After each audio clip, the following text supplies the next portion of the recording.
run. Stop the run. Can't stop the run. Can't stop the run. Stop the run.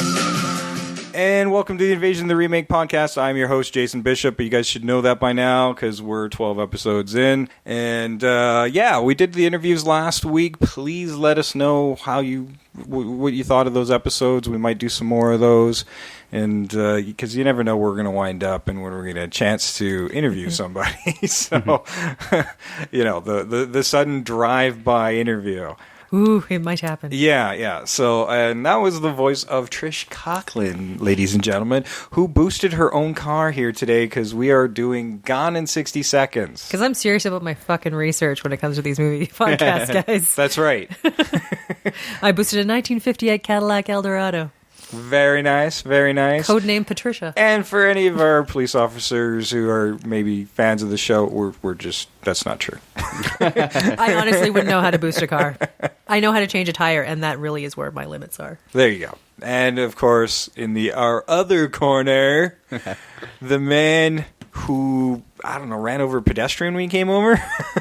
Almost, actually. That entrance in here is a little sketchy. I can't... McNair, everybody. I have my own car. I didn't boost one, but there's an ignition recall on it, so every day is a gamble when I hop in and turn the key.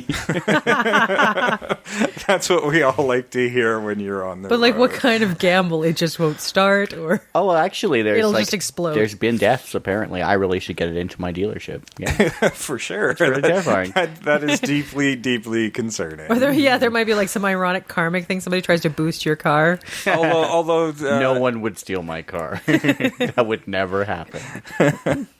Well, before we get into the movies, this is actually our first one where we got together after Halloween. So how was Halloween for you guys? It was really exciting, keeping up the theme of everything I do is on VHS. I had a friend over, and we've been friends for, I don't know, 17 or 18 years now, and he is a 9-year-old kid. So when we were teenagers, we used to get together and play the Nightmare board game. You guys remember Nightmare? I do remember. Never played it. Never played it, but I remember the ads for it. I always wanted the to. spooky video board game. Well, I have it and all of its sequels, so maybe we'll do a special podcast where we turn the mic on and play while the gatekeeper yells at us. I say we get drunk and do it. Totally. I couldn't get super drunk because there was a 9-year-old in the room. But yeah, it was great to share something that I had shared with his dad, with him, and he really enjoyed it and actually won. And in 17 years, I've never seen anybody beat that game. So it was wow. It was a pretty good time. No costumes or excitement for me. What about you guys? Oh, mine wasn't too exciting. Like I went to that horror-thon that we were talking about at the Globe. The 12-hour 12 hours. marathon.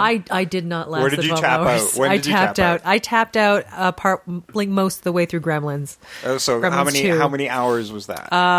That was about, let's see, started at 7. 5.5 probably. 7 hours? Oh. Oof, that's I lasted over 7 hours. That's a good haul. I don't think I could hold the constitution. There was one disappointment to it. I was dressed up in like my Tina Belcher outfit, but it was like cold out, so I had my jacket on. But I don't think anybody knew who I was. I think they just thought I was a girl in a jean skirt and glasses. Like, I'm worried that people didn't think it was a costume. It's very specific. You're standing there cold in your jacket. You needed a name tag. What's weird is somebody was dressed up as Bob and Linda. Nice. And I was like going, should I introduce myself to them? I don't know. They should already know. Then my Tina was like going, I'm very nervous about this. I can't talk to strangers. But yeah, no, it was pretty good. They played Tales of Halloween, which was I really enjoyed it. Cool. It was good. I wanted to watch that prior to Halloween, but it just didn't happen. My Halloween was very busy. I was, of course, over at Words and Pictures for the Halloween Comic Fest during the day. Then I came back to Invader HQ to hand out candy and other assorted goods, comic books specifically, to the little gremlins that were knocking on my door. And then I got into my Kingdom Hearts Organization 13 costume and went down to Dickens Pub here in Calgary for their annual Hang the DJ Halloween event, and it was pretty awesome. There were some pretty cool costumes down there. So there was a kick-ass Mr. Freeze. Really? I saw a picture of that actually on somebody's I think social it was media. probably the one I posted. One of my friends got into trouble for his Predator outfit, so... Why would he get in trouble for Predator? It was just fishnets. It was too good. Oh. Oh no, it's like Predator, not sexual Predator. Oh, okay. Sorry. I should have been I've seen that specific. show. You need to specify. Yeah. The Predator, the movie. They both Predator. wear fishnets, though. Yeah, true. But one is just so much worse than the other. All right, well, let's get to it. That's we all had an awesome Halloween. We hope you guys did too. Even though for you guys it's like a week in November. Why are you guys still talking about Halloween? Because we fucking love Halloween. Halloween So is suck it amazing, up. guys. That's right. It's So of better course, than Christmas. you guys saw it when you downloaded it. It is gone in 60 seconds, and we're doing the 1974 movie that you guys probably didn't even know existed. I did not. I did until I watched it, and I'm like, oh. And then we did, of course, the 2000 Nicolas Cage. I was gonna add an adjective there, but I can't. No. Nicolas Cage is... If you say Nicolas Movie. Cage in front of anything, people know. They Okay, know. well, Yeah, it's a Nicolas Cage-ish movie. You the could just- 1974 movie is written and directed and stars H.B. quote Toby unquote Halicki, who is Mandrian Pace or Vikinski, depending who you're talking to in the film. I know. It's Main Drain. Main Drain? Main Drain? No, Main Maindrian. I thought it was Mandrian. Maindrian. Drain. Who? Okay, It Maindrian. reads like Main Drain. Maindrian. Maindrian. It's Mandrian. But it really depended on who was saying it. Yeah. or who was saying the ADR off camera. All these names in this movie were crazy. So he was Mandrian Pace. Marion Busia was a was pumpkin chase. Chase. Pumpkin Chase. 'Cause that's always a great Halloween event, by the way. Yep, Pumpkin Chase. Pumpkin chase. The great pumpkin chase.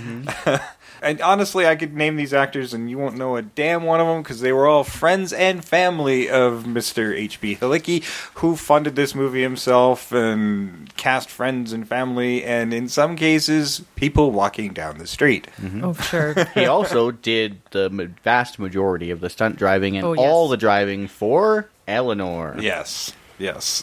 And this movie features the longest chase sequence I've ever seen put to screen. It actually is the longest Is chase it? sequence in film. Yep, 40 Yeah. minutes. Yeah, it That's runs because a good there's 40 minutes. several parts where he stops, waits for everybody else to wipe out, and then starts again. And let's just put this in perspective, people. This movie's just a little over 90 minutes long, so it is almost half the film. Thank God, because the rest of the quote-unquote movie is a little bit insufferable. Does it also feature the longest portion of a movie where all you hear is stuff that's just audio over top of people who There's actually aren't so speaking? much ADR in this movie. When they actually have people on screen, they're still not talking. I was so angry. Everybody's like, for the first good half of the movie, the ADR, because they just shot shit. Like that cold open where I didn't even get it. They were just talking about picking up cars at a derailed train. Yeah, I think the idea was that he's okay. This is the one item of it that actually I liked about it. He's an insurance guy. He Yeah. works for an insurance. He's an insurance investigator. So he's got the inside track on these cars. Yeah. So and Yeah, he he's basically the guy from redoes Cycle. like the insurance for all the other cars. Like he changes stuff around. Like they take off VIN numbers. They do all this stuff. So that's actually the one note I actually liked about this movie. But yeah, he's just there investigating these cars. Apparently, that got hit by a train because that's something that they do. Yeah, but- fun fact, a real train derailment. It was Yeah. a real. They just they heard about it and they ran over to They shoot ran it. over and shot it. Opportunistic filmmaker. Yeah, for Yeah. sure. I mean, he owned all the cars in here, and during that big chase sequence, well, we'll get to that. You know We'll what? get to that. We should run the trailer. Let's do it. Adrian Pace, #1 car thief in America. He'll steal anything, anytime, as long as it's insured. My horoscope this morning. His business, stealing cars. And now he's got to fill the biggest contract yet. We're going to deliver over 40 cars to docks by Saturday. That's a sad story. Should have listened.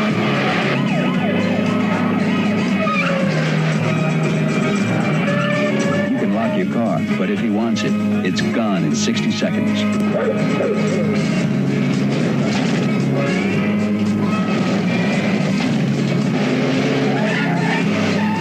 Things don't always go as planned, even for a pro.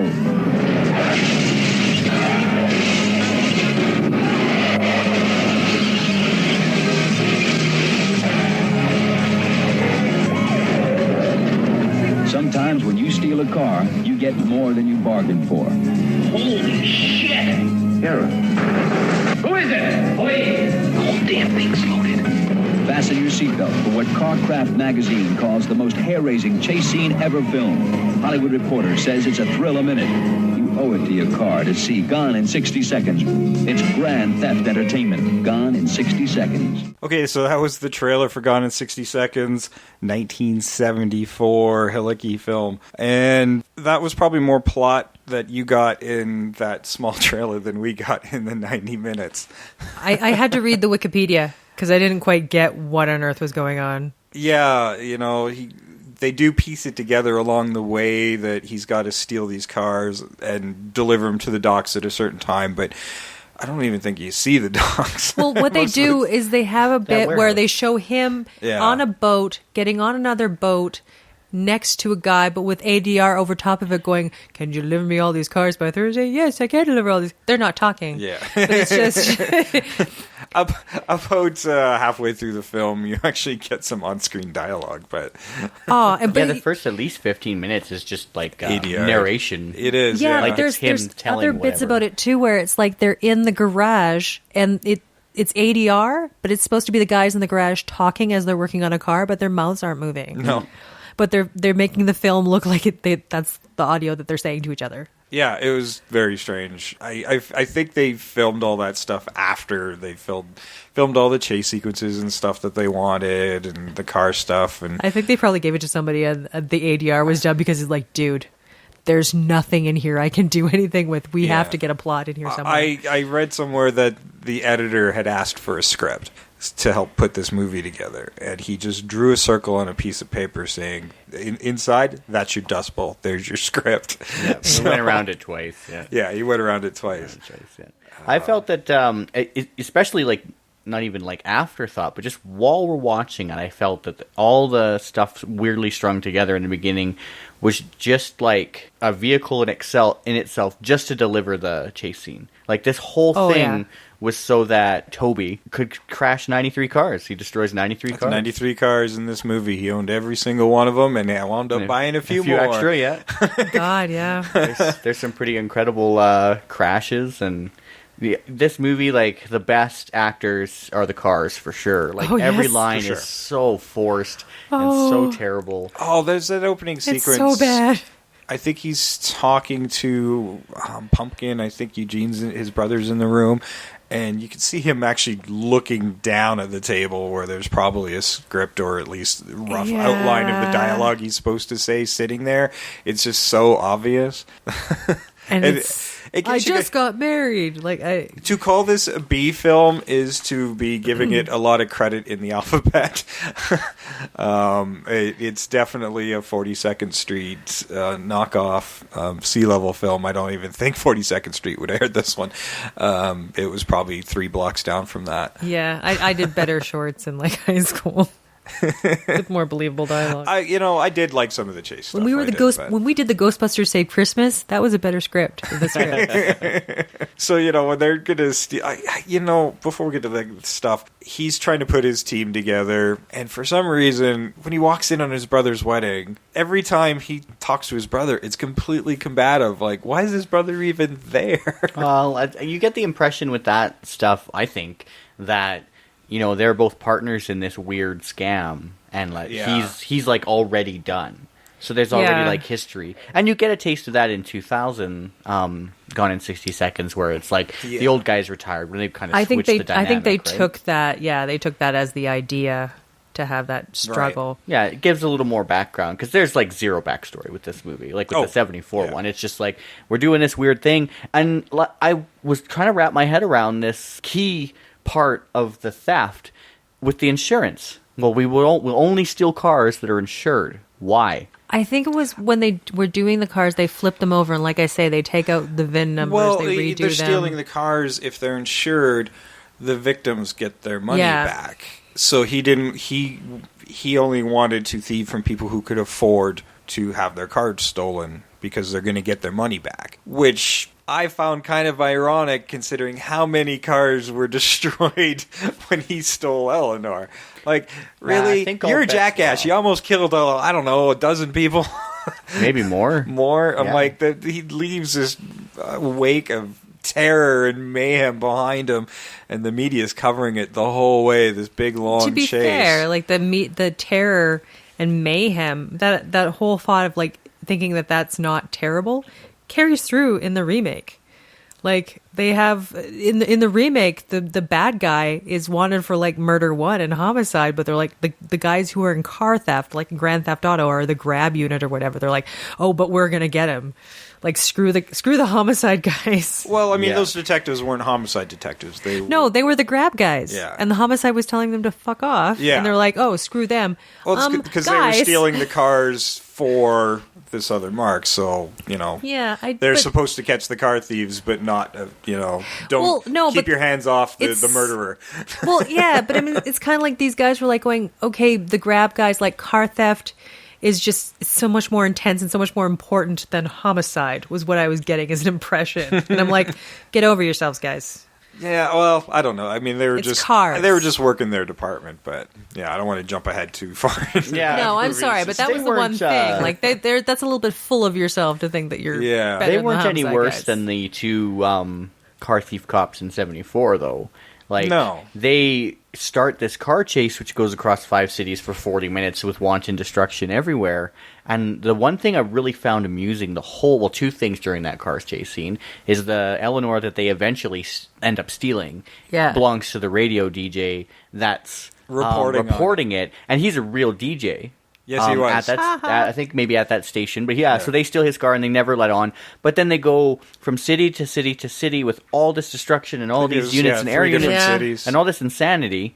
And every time they report, well, we don't know why. Like, the guys in the cop car who started everything, the two they can't pick up the radio and go, hey, they stole this car. And then, because if they did, everybody would be like, why the fuck are you driving across 5 cities? Who cares? Yeah. That's obviously Yeah. not a rare car. There's freaking 4 of them in the movie. Yeah. 3, Oh, sorry. I love Yeah, how they're like, all this stuff is happening, guys. You guys are really overreacting. I really love overacting. how he puts his team together and they're all coming back from at the airport. And they're just waiting, and they just start stealing cars at the airport as people are dropping off. Oh, yeah, that's on the list. Oh, yeah, that's on the list. Oh, yeah, that's on the list. Yeah, with no problem, right? No problem, except with Eleanor, because somebody Yeah. gets into the car before he does. Yeah, the old lady. The old lady. Yeah, the old lady, she owns the car. No, she was just in the car. Yeah, she's sitting in it. Yeah, it's total nonsense. I felt... Everything's so convenient when they're thieving these things. I'm like, it Well, was just like going to there's the that tiger. grocery store. in the Yeah, I red, in, guess. the, in the red Cadillac. Yeah, there's that's a right. tiger in the back And seat. that was the only other That one they one didn't was wind up so getting. random. I Yeah. just couldn't believe But it. I'm like, what is going on? That hot chick was walking away, and it reminded me when the bikini girl. And I actually had to look it up. It wasn't the same person that I thought it was. But when I was a kid, my high school was, and junior high school was near a strip joint. Obviously wasn't old Okay. enough to go in. But I remember walking by a nearby vehicle back then, and lo and behold, in the backseat was a fucking tiger. A fucking Bengal tiger. I kid you not. And I look at my brother or a friend of ours with us, and I'm like, guys, there's a tiger in the back of that car. No fucker. And they go look. It's like, there's a fucking tiger in the back of that car. And I found out it was this stripper who used to go around with the tiger. I did find I didn't write it down because it wasn't relevant to this film because it wasn't the same person, but I suspect there was some inspiration by this particular stripper who was touring around with a tiger. See, I was also really upset. I'm like, you left that tiger in your car Yeah, with the the windows windows rolled rolled up on a hot day. Like, you're a dick. Yeah, It's exactly. 74. It's fine. I would like to feed you to your tiger because you're an asshole. Yeah. Yeah, the car theft in the 1974 movie is not a big deal. No, they They get them all right away. they're all unlocked. It's like 20 minutes. Like, Yeah. okay, we got them all. You don't even see them all. They do No. that one warehouse that's like, as wide as 2 cars and then goes for 14 blocks that they have them all lined up down in that really weird walk by. And what a- Remember when Pumpkin's crying for no reason? No. Do you remember that scene? Oh, I remember that endless fucking scene. Yeah, Yeah. where And he's it's- walking It down. goes on forever. He's walking down the cars, pondering his cars, and I'm suspecting that because she's in love with his brother. she's just Yeah. sitting here, just like. but they're I doing- get the feeling she's got some sort of regret and actually wants Halicki's character, Madrian. See, I thought she was with Madrian. No, Yeah. she was with Eugene. She's with Eugene. No, Pumpkin is the main character's wife.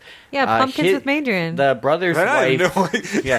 This is how It's how vague. messed up It's this vague. movie is. It's vague. Well, what's stupid too is like when they go to get his brother, he keeps telling her is that you make sure he gets on the plane. You're the one who has to get him on the plane. Like, why? What the fuck is it her responsibility to do that for? As I always thought she was with See, I Eugene. can get why you Nope. thought no. She's the wife of the main character. See, but I don't even think they were No. married. I thought that was the whole thing was like we should be together. Pumpkin Chase, Eugene Chase. Stanley Chase. Okay, there's a whole They're all bunch Chases. of them. They're all Chases except for Paces. Huh? Yeah. Pace and Chase? Oh, Paces but Chases. Somebody wasn't thinking So too what? clearly on that. Oh, wait, no, his brother was Corliss. What am I thinking? Yeah, like, So no idea. Pumpkin, No, we have no Pumpkin's with idea. him. His So brother there's was that. Corliss. You know what it is? So leading up to this sequence, they steal the cars with ease, and then there's this like still the animosity. It's like we're done. I want to go on my honeymoon, whatever. And they have that weird fight where he just like pushes him down. Right. Oh yeah. And he's like, "You're out when I say you're out," whatever, and storms off. And then in the next scene, for some reason, he's got an all Incredible Hulk, and the brother's clothes are all ripped in that phone booth. Like he gets pushed down, Yeah. and then his clothes are all torn up, and he phones and his brother gives an anonymous tip. Yeah, he I calls. suspect there was some cartoon spill we didn't see. Maybe, but he calls in the tip on tower, Eleanor. Yeah. and then there's that sequence where it's Tips right off the after cops. where he's walking down the endless row of cars in the skinny warehouse, and Pumpkin's sitting in the chair in the dark, looking at a reflective frame because you don't even see the picture in it. No. and she's crying, and I think it's that she knows that her husband's about to get busted because Buddy's angry and he's called it in. Yeah, So maybe I that's why. guess. I don't My other know. thought, and I pitched Maybe, this to you when yeah. we talked last week, is that it actually was just for her B-reel. So like when she's pitching her acting, right? It was like, I can yeah. show emotions. No, I thought that's what I thought it was. I thought like, when you have those moments in movies where it's like just a panning shot and there's that person in that contemplative moment. They're like, oh my God, like all this emotion's happening. That's what she was aiming for and fucking failed miserably. Like, but because they kept doing it. Like they panned over her like 5-6 times. They should have done He's that. walking through the cars. Ooh, Pumpkin. He's walking through. Right at the end of that, Pumpkin. she should have gone, end scene. Yeah, and scene. Yeah, she totally. It would have should've. looked less forced if she'd done that. Yeah. It was the most emotion you got out of anybody in that movie. Oh, yeah. Completely misplaced. But and let's take a moment to talk about Pumpkin's hair in this movie. Oh, see, It's I a loved work her of hair. art. Her hair was amazing. Like she's sitting in that giant office That chair, bouffant. and the hair is end to end. Like it must be like a foot in every direction out from her head. I loved it. Yeah, it was amazing, I don't know how she did it. I want and to know. conveyed such strong emotion. Now- No, That hair. her hair has great acting. It chops. does, yeah. Second to the cars, Pumpkin's hair is Pumpkin's the best hair. actor. is well, I the was tiger. looking in the credits, Oh, the wasn't tiger. there. No, No, I'll put the wasn't there. tiger above The Pumpkin's hair. tiger, you really felt his motivation in that scene. Yeah, I'm in a Yeah. car. It's hot. I'm pissed off. I get it. Yeah. Yeah, I totally understand. Yeah, I think Better than any car alarm for sure. was there any car alarms There in this in the movie? last in Eleanor. Yeah. Eleanor. And it goes off forever. Oh yeah, he doesn't decide to turn it off until he's right in front of the police officers. But do you guys remember the scene where I don't even remember what character was stealing the car while walking the dog? Hops in the car. What the fuck happened to the dog? Just drops the leash like He stole the dog.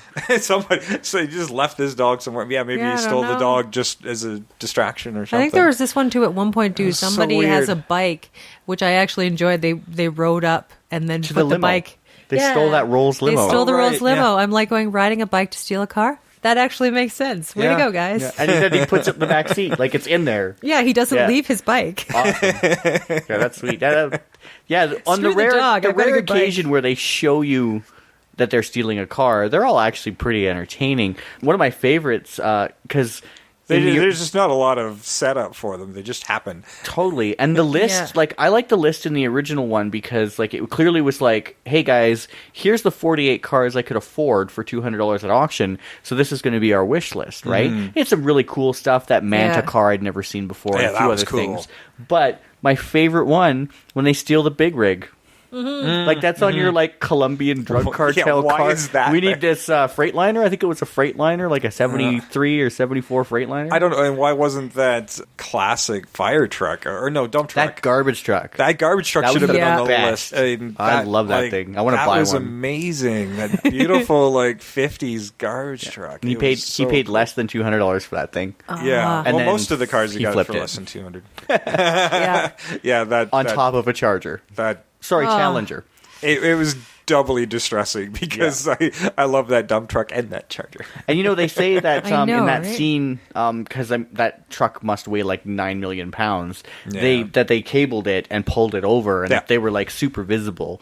I watched it on YouTube in fairly good quality, and I didn't notice. the No, cables. yeah, No. I saw that listing too, but it was the release that I told you about because I assume you guys watched the same one I did on YouTube. Yeah. That link I gave you, and it was an '84 re-release. Oh, okay. Because there was in memorandum of Halicki. Halicki had That passed would've away been- in he passed away in 89. Oh. 89. So Yeah. so that re-release, my guess that re-release was probably sometime after that, probably around maybe 2000, and then Yeah, the DVD release. That's the right. They DVD did a release. 25th anniversary. Yeah, thing. there was a Yeah. re-release. Oh, so maybe they just did some work on it. Yeah, so I think maybe they cleaned up that scene. Maybe, but yeah, I really love that truck. But yeah, the Freightliner Yeah. was just, and they had a lot of really bizarrely unique cars. And then there was that one weird Jeep, that Baja Jeep, that one like pseudo celebrity guy who actually in a movie of terrible actors was probably the worst. Like when he was delivering lines, what was that? I'm gonna bring his name up because it was really hilarious, and he's a real guy. I think he's a real race car driver. Yeah, actually, when they're stealing the cars in this movie and you see the background people, and especially during the chase scenes and people reacting, a fake accident Yeah. happens. Oh, and those woo. are real people reacting to it. So when the cops don't stop, you see them yelling at cars and stuff. Why aren't you stopping? That kind of thing. Those are real reactions because they don't know a fucking movie's happening. Those are real dudes. Yeah, so we'll see. Then that's how you get the most authentic acting you're going to get out of this movie. Exactly, which is probably why those were the best parts. Yeah, I got that guy. So there's this crazy, like, off-road Baja Jeep thing that they steal that's, like, super unique looking. It's, like, the one of one, remember? And it was, Right. like, I think it was covered for so. $200,000 or some insane thing. I think that's what the insurance guys were saying. But, so his name is Parnelli Jones, his real name and name in the film. And he is a real off-roads motorsports guy, was inducted in the Hall of Fame in 78, so after the movie. But... yeah, he by far, like, delivering lines, like, yeah, you got your friends and they're reading off the table, but this dude just butchers line after line after line. It was actually sort of hilarious to watch him Yeah. on screen. And I did mention Halicki It's, had passed away, and what did I say? 89. 89. To no one's surprise, it was Ooh, due what to was a it? failed stunt. Oh, okay. I thought it was a random balloon accident. No, Not this time, but one day you'll be right with that. one day. Oh, you'll be right. okay. hey, balloons kill over 0.07 people every 10 years. It's more than sharks, people. It is more than sharks, that's true. They were shooting Gone in 60 Seconds 2, Another 60 Seconds, and that wasn't the title. But, so he's doing a stunt, and this water tower is supposed to fall, and, like, whatever, right? So awesome, but when the water tower came down, it sheared a light pole. Oh. He was doing a stunt in a car, and it dropped on him and killed him instantly. Oh. And he actually got severely injured in the first one due to Multiple crashing. times. Well, many times, but the most severe one was crashing into a light pole. Yeah, and what happened there is Which one I think of the... you see in the film as Yeah, well. every they left accident it. is in the film. They left it in there. So he's screaming. He's doing like 90 miles an hour down the freeway. So light and- poles were out for him. Yeah, they were. Was it a Oh. light pole? It was a pole. I don't know. I don't know. It was some Because sort it of fell, but Yeah. I don't yeah. know, So poles are one of gonna the get crew him. clipped him. So he's driving Eleanor, and there's that big blue Cadillac that he just nudges, Yeah. right? And he hits the pole, and depending on where you read, it was like, oh, he was minorly injured, and then he shot the next week. But I had read actually that he was unconscious. I heard that's when I read. too, yeah, because it spins like it's a crate, like you see it. It's a very harsh destructive. accident. It's not. Yeah. Oh, he almost wipes out some people too. Like, And then you he could gets- he gets visibly up, see though. he's not quite in control of the car. He almost wipes Yeah. somebody Most out. times when he gets up though from that accident, he goes, "Did we get it?" Yeah, you know, like unconcerned. But yeah, there's lots of occasions where there's accidents in the film and people run over to help, and it's like real people. Yeah. They don't know what's going on, and there's actually in the Dust Bowl where like all the model planes, that weird sequence through them, and I like the one guy who runs in front of Eleanor and grabs the model plane and runs away. And, like I think at this point you've learned that guy isn't really a great stunt driver, kind of risky, but he plows into a cop car, and there's a scene where a cop like dives up over the back of the car and like rolls out of the way. Well, that wasn't supposed to happen, and he almost killed that guy. Yeah. Oh yeah. The scene, and it's in the movie. Yeah, the chase scene at one point where he hits a car at that dealership. Cadillac dealership. Yeah, the Cadillac dealership, and he owned the first 2 cars, and then it was the dealership's cars past that. But he hit with such force. He did too. The cop hit damaged. It. Oh, it was he the ran cop. the Yeah, cop it wasn't Halicki. And what they had done is they put an an oil slick under the first car to give it a little momentum so that it would move into the second. And if, like you watch it, it moves the whole line. Yeah. And Halicki had to buy every car in that line. Luckily, that was the used side. Yes, so he didn't have to buy like 6 brand new Cadillacs. And there were occasions too, lots where they would have to cut filming, and he would work on like the shop they show is his little shop. Don't feel upset. Hey, you know, you don't need a brand new Cadillac. Some of the old Cadillacs. Yeah, he busted his ass to make this film happen. Yeah. He really did. Yeah, he owned a salvage yard and a towing company because I had looked him up a little bit and read about him. And his family had a towing company, so he kind of carried on whatever, set up shop, had an impound lot, so it could be where a lot of these cars came from as well as the towing company. And so the shop you see in the film is actually his shop, but when they would, you know, destroy a bunch of Cadillacs, did his water heater do that cool... the hidden insurance plate thing? Yeah, that was awesome. I love that bit. That was really good. cool. It's cool, yeah. And so yeah, he would like cut shooting whatever when they would run out of money, or he'd have to buy 6 new Cadillacs, and he would work on cars to earn more cash, and then they would shoot again, which is probably why it's so pieced together. Yeah, I think that this, of all the movies I've ever watched, this is like probably the finest example of like gonzo filmmaking ever. Oh yeah, like I wrote that down. Gonzo filmmaking, yeah, it totally is. Like it's just like a miracle of like determination. Right, I'm going to make a movie, and one man's vision. One man's vision was a 40-minute car chase, and he pulled it off. Do we like? He was wearing makeup for when he was stealing to make himself look like an older guy, like a wig and a. But did we actually see him do that makeup? Like it was so weird because he was in the car. I'm like, I thought that was supposed to. Why does Maindrian look like that? Like, what's going on here? They hand out the wigs though. Did they? Okay, scene, I don't remember. Must have blacked out. Yeah, no, they do it. Like they show him a couple times, I think, doing that. Yep. And one of the guys, he's like, "Where's your wig?" And he's like, "It itches." And oh, right, yeah. But they all have like weird, goofy disguises. And then there's a like hilarious bit when, you know, after the 40-minute car chase and he's destroyed Eleanor, he pulls into a car wash for some reason. And there's another one. No, to hide. Yeah. Was it to hide, or did he see the other Eleanor? No, I always thought he went in there and he just saw the other Eleanor. He's like, shit. I'd like to just give him enough credit that he saw it during the chase, but I mean, it was mostly to hide. Yeah, so he pulls in and there's this other Eleanor or whatever, and like his car is like fucked completely. I mean, it hit a pole. Yeah, it's done.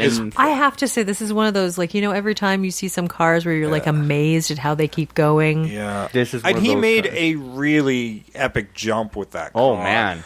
Like, you know, in modern cinema, this thing went 130. No, it was 30 feet in the air. Yeah, and 120 feet distance. 20 or 70. Yeah, it was pretty huge, big, over 100 feet. I mean, yeah, there was a ramp or whatever, but that was it. Like the modern movies, they would either like just CGI it or use gas catapults. Yeah. So it was an incredible stunt, and they milked that stunt. Holy man, that shit. that insane slow motion jump like for 3 minutes. Yeah, but I mean, it was an awesome you're putting in all stunt. that It was an stuff, awesome you're stunt. gonna be and milking he it. compacted 10 vertebrae doing that stunt. And he said he was fine, but he never walked right. Yeah, the the DP said that he never walked the same after. Yeah, you can't get that much impact on your body. Like, you don't have the suspension on it. You don't have. That's why they CGI that car this had stuff. no suspension left by the time it hit that ramp. It was so obvious, though. Hey, this gleaming ramp, and that was like a traffic accident. Right? He was like, watch out for the traffic accident, and it comes flying over the hill and like nearly clips everybody, probably almost by accident, jumps at whatever. And my favorite part of that is the burnout when he lands, and he just burns out and burns out and burns out until all the smoke covers the whole scene. Yeah. And then it cuts, and he just jumps and drives away. Yeah, they cut to the wider shot, and it's a cut and jump to the... It's like, wait, no burnout. No burnout. That never happened. No. That was a great... That's like the most filmmaky moment, you know? It was very artistic. That shot was fantastic. Yeah. And then, of course, all like the 40 cop cars come barreling over and crash into everything. Oh, yeah, of course. Well, 'Cause, it's, you know, none of the cop cars have brakes. No. None of the cops could drive a cop car. Oh, no, except Like, the unmarked. Yeah, those two guys. Those two guys were the went the only fucking guys. distance, man. But like every time, like basically what he had to do was get to his spot and stop and wait for the cop cars to just spin out on their own. Yeah, we had so many moments where it's like, we've got him now. Oh, we don't. Oh, we've got him now. Oh, It's we like, got him now. oh, a ditch. Oh no. And during this, they're always cutting away to witnesses, right? And one of my favorite moments in the movie where they're going through a small crowd and the lady with the umbrella, like she clearly whacks the some car. younger person in old person drag whacking the car with their umbrella. It was so weird. And then they interview her later. And I was thrilled. I was like, yes, that paid off. that threw me because like I saw it and I'm just like, what's I damaged my best umbrella. Yeah, it was so funny. It was amazing. And the other couple, yeah, we see this kind of stuff all the time. What? Well, we come to the park every day. Like, I don't imagine they even knew what was going on. It made me wonder if they just interviewed some random people about the park. Yeah, it was pretty good. Are you talking about the birds? Oh, and then, like, who was the mayor of, like, Pasadena? Who? Hey, it was Zach Yamamoto or... Yeah, it was the actual mayor. It's the actual guy. Yeah. And the I chase thought scene that was interrupts, really and they're cool. like, he's talking about building a new sheriff station. And they're like, where's all this money coming from? And he's like, and then the car burns through, and like, yeah. What's going on? They didn't give me any lines past this Zach point. Yamamoto. Zach Yamamoto, yeah. The real mayor of wherever that was. But then the other, you know how they were talking about like all the other cops like joining the chase and like overkill on this whole thing? Oh, yeah. Those are the cops when they radio in, there's like, oh no, the other cops get it. They're the ones who just sit back. They're like, yeah, no, we're not getting involved in this one. Yeah, we're done. Yeah. And the air unit takes like 40 minutes. It's like they're fueling it up. Oh, yeah. They Wiping the glass down. 15 more minutes. And in any real car chase, it's like, don't bother taking off. This will be over by then. Yeah. Or they have the poor lady who just sort of, okay, we've got cars down here. It's down here. Like she's doing it, and then it sort of stops for a while. Is it over? Oh, yes. Thank goodness. Yeah, that was good. The like weird police switchboard. Yeah, the Warehouse or lady who was, the switchboard lady who was telling us, we have cars going down. You need to go down highway number 6. It's... Yeah, it sounded all very official. I'm sure that was some kind of data entry place that they were filming in, but Oh, 'cause totally. it didn't look like a sheriff's station. No, or it didn't anything. at all. No. The reports were felt fairly They accurate, were good. though. Well, it's Oh, like yeah. the one radio guy was like, Yeah. really, and it was like some country music station. Yeah. Now, like, Your the number one car country wash, station. despite being kind of weird, did he see the car, did he not see the car, was kind of ingenious when it finally all worked out, because he Yes. takes the Switches car, cars. switches cars, gets out of his disguise, and then this is all kind of accidental, gets out of disguise, runs off with the new Eleanor. The car, his car is beat up one, comes out of the car wash, Completely just destroyed. Yeah. The poor girl's is like, She faints. but the guy who owns the car wash, the detailing place, gets arrested. matches the description of the makeup, the old man makeup. Yeah, so they he's the one who bust gets him? arrested. So they bust that guy for the theft. Yeah. It's like, okay, well, all very convenient, but at the same time, that was amazing. And then he Yeah. like rides off, He runs off. He goes through a and police that's checkpoint. the end of the movie. No, he goes through a police checkpoint before he finally makes rides off into the They sunset. just look in and He looks in. He's like, going, "Yo, can you tell me how to get to the freeway, officer?" Oh yeah, and then he stops him. Well, you just take a right up here, and and then he rides off into the sunset, literally, and there's no payoff for the setup of the movie. No, that's it. We just assume the cars. We got just delivered. assume they got everywhere they need to go. Yeah. And every other car, like there was not once Yeah. was there an issue with stealing it. Not Yeah. once. No, we don't. We don't know what happened between Yeah. him and his brother. We don't know if he's. Now we're 40 minutes in this podcast. And that chase sequence would have taken this whole time. Yeah, the whole time we've been talking. Yes. that Oh, car was seriously, it's a racing around. long sequence. But to be fair, I found it entertaining It enough. is. I didn't notice it was 40 minutes. No, I didn't It either. was really good, and I really It's liked actually the false decent. stops. Yeah, the Yeah. thing- When he's like, "Oh, you got me." No, just kidding. Yeah. Oh, you got me. Just kidding. Yeah, it never gets old ever. Like No. it's really hilarious, especially like because they Keystone Cop everybody, and it's all bumbling retards. Yeah, like I Yeah. think it's like it makes sense in that he's like, I'll stop here. I'll just wait for them to mess up. Yeah. And then Yeah. I'll just keep going. Spin out everywhere. Now, like, I thoroughly enjoyed this movie for how bad it actually Oh, was. it's so bad. And these. oh, and can we the talk about chase Billy? sequence. Yeah, let's talk about.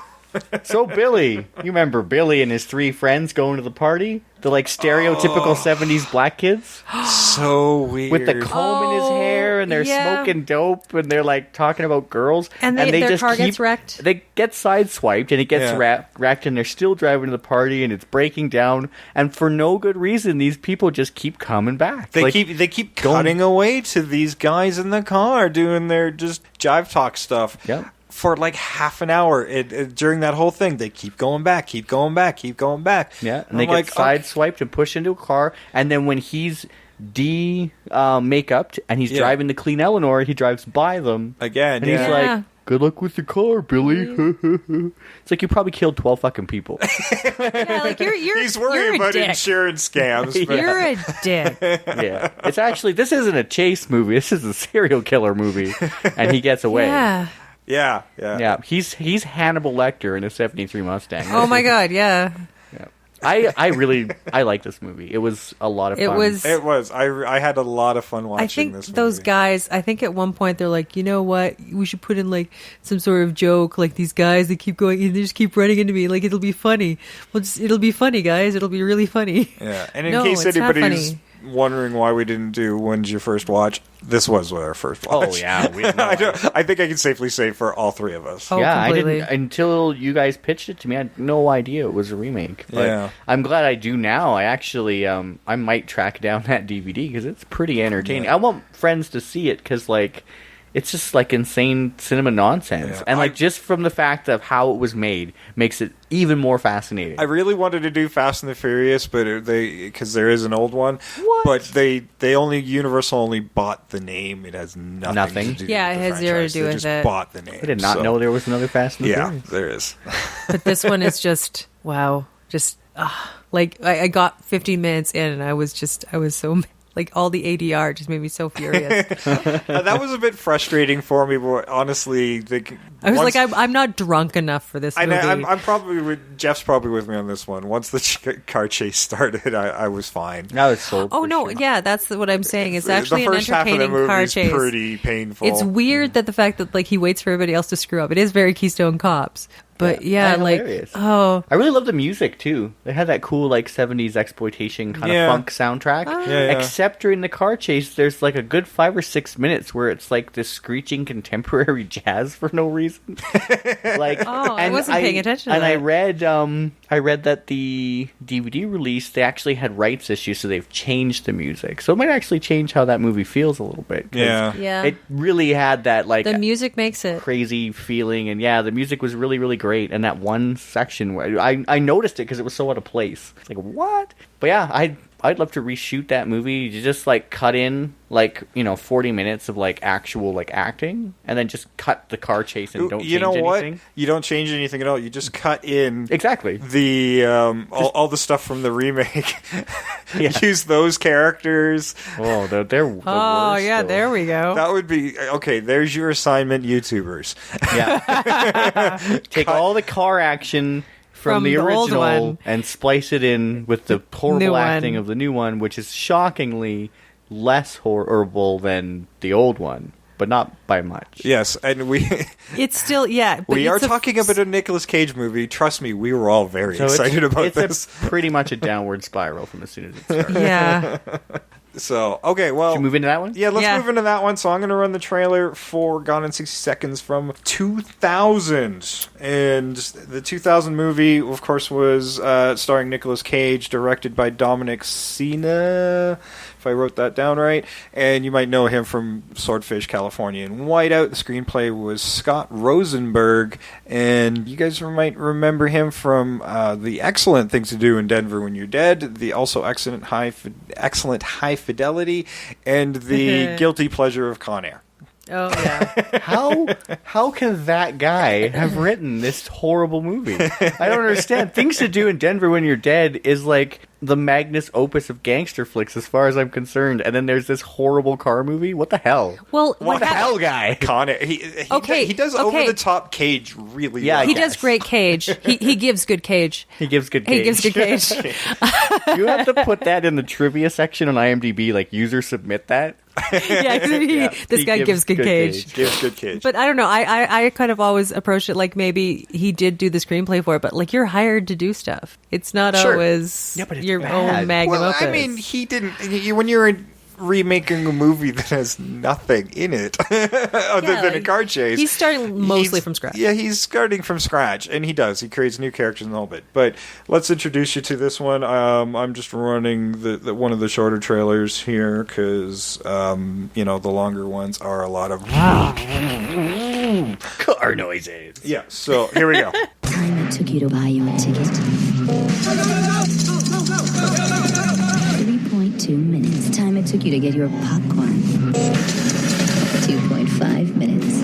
Time it took them. Let's go. To steal your car. Hello, ladies. 60 seconds. Move, go. Come on, sweet baby, work your magic. Hold on, I know you ain't gonna do what I think you'll do.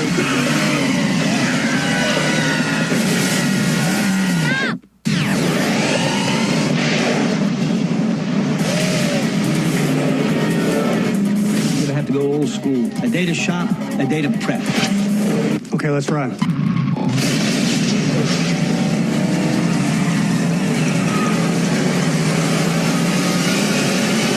Gone in 60 seconds. Okay, there's lots of commercials and trailers for this thing, but we're going to talk about it a lot, so I didn't want to run like 3 minutes of that. So. Yeah. So that's pretty concise. It's there's this one's got a lot of bigger name actors in it. They definitely were going for the all-star cast, and they've got a lot of the good cast actors is all going in for it. the paycheck. So definitely Nicolas Cage as Memphis Reigns. So the odd naming continues, but is much easier to say. Yeah. Ironically, that's the thing. After seeing the first one, I'm like, Memphis Reigns? No, that seems like a very reasonable name. Mm-hmm. Yeah. Angelina Jolie is Sarah Sway Wayland. She has a name? Yeah. They only say Sway ever. It's Sway. I know. I'm not even sure why I bothered writing down the rest of it. I think it's because if you look at end credits, they'll tell you this information. I guess. Probably. Giovanni Ribisi, who I think is amazing and needs some bigger roles lately, because I don't know what the hell he's doing right now. But he's Nicolas Cage's brother in this one, Kip Reigns, and pretty much starts this whole thing off because he starts off getting in trouble. Yeah. William Lee Scott is Toby. Scott Kahn is Tumbler. James Duvall is Freb. Not Fred, but Freb. And that stupid-ass name Freb is goes the dummy. with this stupid-ass character. Yeah. Willie Patton is Atlee Jackson. Delroy Lindo, when you can't get Lawrence Fishburne, is Detective Roland Castlebeck. The awesome Timothy Olyphant, fairly early in his career as Detective Drykoff. Drykoff. And I think that's how they named it. He sounds Russian, Drykoff. I just thought he had Detective Drykoff. Getting over a cold, right? And Chi McBride, Donnie Astricki. Robert Duvall, Otto. And Christopher Eccleston is the bad guy, Raymond Calitri, and of course the awesome silent Vinnie Jones as the Sphinx. Yeah, Vinnie Jones is hands down the best character because he is silent and doesn't deliver all the shitty lines they've written. Well, he's got some great intensity, and there are some shitty lines. I will totally agree. There are. Even when you got these kind of actors and they just can't deliver a line because it's a bad line, you know. There's only so much you can try to be funny and like, oh wow, that's flat. About 40 minutes into this movie, I know remind everybody that at that point they had only stolen one car, and it wasn't related to the list. That was the heroin car. No, this was before the heroin car comes shit. way late. They Porsche. had the drug car in the first movie. Yeah, the white Yeah. Cadillac had the drugs in, Yeah. and there was and that was what tore the brothers apart. Was he Right. wanted to the wedding wanted to brother sell them wanted to drugs. sell the coke, and then of course Buddy's like, no, we do things legit when we steal people's property. So he instead of returning the car, he See, lit it on fire. Yeah, and that's the weird thing to me. I'm like going, okay, you've got a drug car. Somebody's going to be looking for this. So you light it on fire. They're never going to find you. And that pissed me off about both films. They find the drug car. And the drug they cars light just the car go, on fire in that one, and in this one, never just find out what put it happens. back. Yeah. Talk about some great motivation for conflict, right? Like, if they track down who stole their car, now you've got some more conflict happening. I'm like, that would have been amazing. Yeah, that whole thing can be a centerpiece of a movie. Yeah, like You have car thieves who have stolen a wonderful car conflict that doesn't with get maybe used. a bunch of drugs and a dead body. Yeah. And It then they makes don't know sense what to it do. doesn't pay off in the first one because they probably shot that scene because it was real coke and they had to sell it to finance the movie. But it made sense it doesn't. It totally looked like flour. Yeah, it makes sense that it doesn't go anywhere or fit anywhere, and they sort of tried to hack together a reason because that's how that one was made. It is a neat scene, but 'cause this they're- one, that whole maybe getting caught by I the think cop thing. the idea, part of that idea is wouldn't it be cool if we showed off how great a muffler is, that we spill some drugs on the floor and the only way to get it away is to rev the engine. Oh, well, in the Halicki film, I'm sure that's all they. That's what I was thinking. Wouldn't that be cool? And for so, sure. and I'm pretty sure they saw the Halicki film. They're like, "That's a great scene, guys. We gotta keep It is. that scene." It actually good scene. is a good scene. Especially the way they handle it in the new film. The cops sweating them out a little bit, and right there and then, I mean, if he'd seen any of that, they would have been busted. Whereas you get the feeling at the other one, there was a lot more Wouldn't have mattered. friendliness. I don't know if given the cops in there, I don't know if they would have known what drugs looked like anyway. No, because the cops Well, he's an maybe insurance guy. Yeah, They don't the cops suspect are him at there all. for some Yeah. insurance fraud thing, and it was because that one Plymouth showed up. Yeah. And they're like, "Hey, wait a minute! This is one you wrote off, and now it's here." See, and Yeah. that's kind of why I liked that idea that he worked for insurance companies. That was in the previous film. That he wasn't just a straight up criminal. Yeah. I liked that bit of gray area where he could be both. Yeah, and he could cover up his crimes. Oh, for sure. Yeah. It would be. I would like to see that. Yeah. Some guy who just he wants the Robin insurance Hood? companies to Yeah.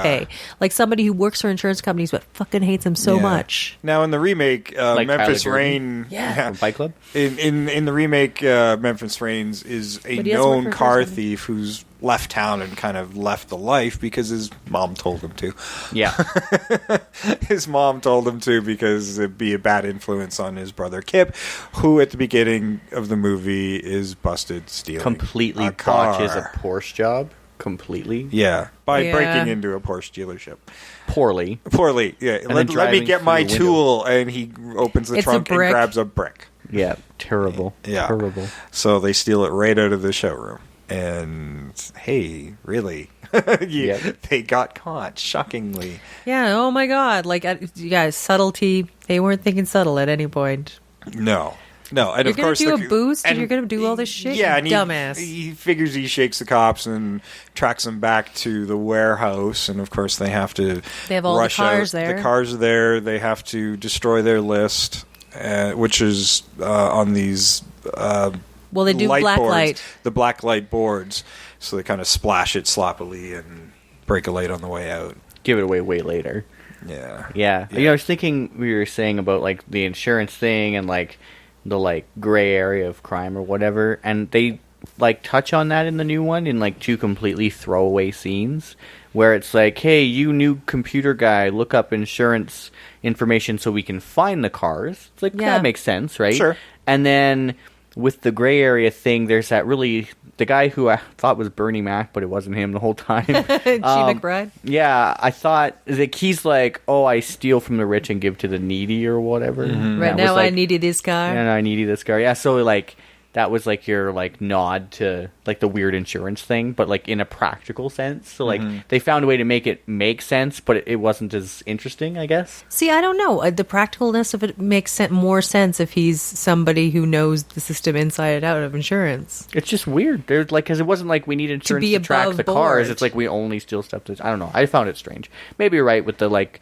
paying off the guys or whatever, like the insurance payout, but it's still like a bizarre. But I don't know. Just the idea that it's somebody who's playing both sides of the fence and that they know how it works and they can cover their own tracks. Like, imagine that you're a guy, you steal a car, and they call you in to investigate the car theft that you did. Yeah, you could cover your own tracks that way for sure. Yeah.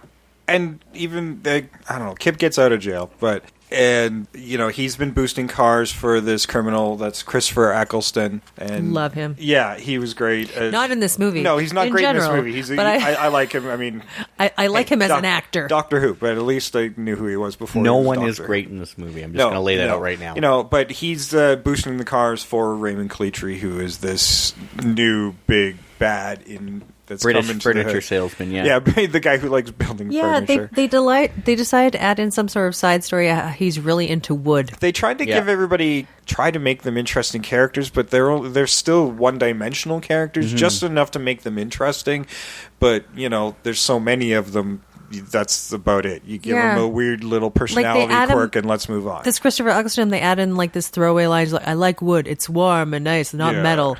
And that's it. And it's like the only the only character that's got any kind of depth is Cage's character, but it's Cage, so he makes everything over the top anyway. Oh, for sure. Yeah. Well, no, Duvall has something. Actually, Duvall's got a fairly rounded character too. He's another. Duvall knows what he's doing, man. Yeah, he's retired and just running a garage, man. Yeah.